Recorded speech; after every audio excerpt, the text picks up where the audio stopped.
Bueno, la cifra correcta es que nosotros en el 2017, con respecto al 2016, incrementamos la pobreza con alrededor de 370.000 personas que forman parte de la nueva pobreza. Estamos hablando que son alrededor de 100.000 hogares que están en estas condiciones de nuevos pobres, y donde también otra de las cifras, podríamos decir de alguna manera impactante, es que se ha incrementado las personas que reciben por debajo de un salario mínimo y por ende caen en condiciones de pobreza porque no logran acceder ni siquiera al mínimo de la canasta básica de los bienes y servicios. Y también para mencionar de alguna medida es que las políticas públicas que estamos teniendo, no solo de este gobierno ni de las que vienen, sino de aproximadamente 15 a 20 años, no han podido reducir la pobreza y donde también se han derogado una gran cantidad de recursos. Solo en la estrategia de reducción de la pobreza, más de 15 años se han asignado alrededor de 430.000 millones de lempiras y la pobreza sigue igual. O sea, significa que son 370.000 personas. 370.000 personas del 2016 al 2017. ¿Y qué estatus tenían, por ejemplo, en el 2016? Para bueno, que la gente lo entienda. Esa es una de las condiciones que nosotros tratamos de explicar, porque no solo son pobres reproduciendo pobres, porque ese es uno de los señalamientos que hace la sociedad, que son los pobres que se reproducen más rápidamente. Sin embargo, miramos que si nacen 200.000 personas, ¿qué pasa con los otros 170.000 personas?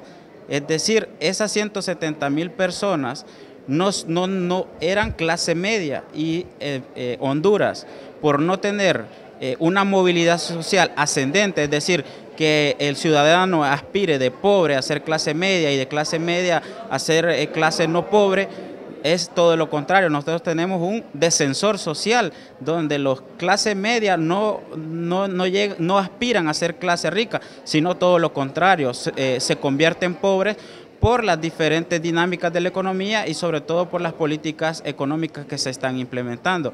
Un ejemplo de ello es el empleo por hora, donde tal vez tenía todos los derechos el trabajador, sin embargo se le quitan por contratarlo por hora. Y entonces son las personas que nacen y las personas ya adultas.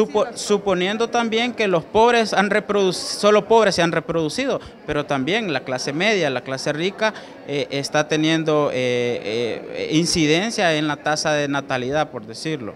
Pero no son los pobres que se están reproduciendo, son la clase media que está entrando en condiciones de pobreza. Y ese montón de millones que nos acaba de mencionar, que se han, pues, supuestamente invertido en el tema de la reducción de la pobreza, ¿a dónde van a dar entonces? Bueno, si hay más pobres. Sin duda, esa es una pregunta del millón, debido a que gran cantidad de recursos van para la corrupción, van para la bolsa de algunos, van también para algunos ministros, van para otros que también tienen proyectos ficticios de programas sociales, y donde también una cantidad de recursos van a estos programas asistencialistas, pero no revierten las condiciones de pobreza, sino lo que hacen o han hecho todos los gobiernos desde el 2000 a la fecha. Estamos viendo que son programas más para el populismo y para tener afiliación partidaria. Con esa cantidad de dinero quiere decir que en Honduras, si realmente se hubiese destinado para reducción de la pobreza, sería mínimo el porcentaje de pobres. Sí, sin duda, sería alrededor del 40 al 30%, y actualmente ronda el 68.8% de personas en condiciones de pobreza, es decir, 7 de cada 10 hondureños está en condiciones de pobreza, medido, claro, por la metodología del ingreso, es decir, que estas 7 personas reciben por debajo de un salario mínimo, que no acceden a una canasta básica. También hay otro tipo de mediciones, pero salimos peor. Por ejemplo, la pobreza multidimensional que está haciendo las Naciones Unidas, nosotros salimos casi en el 74%, y con la metodología del ingreso que hace el Instituto Nacional de Estadística, lo tenemos el 68.8%. O sea, ¿la pobreza multidimensional qué significa? La pobreza multidimensional abarca otras dimensiones, por eso tiene ese nombre, abarca abarca el trabajo, abarca la salud, la seguridad social, abarca la vivienda y mete todo. Cuando hablamos de vivienda se desglosa en acceso a agua potable, acceso a alcantarillado, que no exista hacinamiento por familia, que cada quien tenga su cuarto.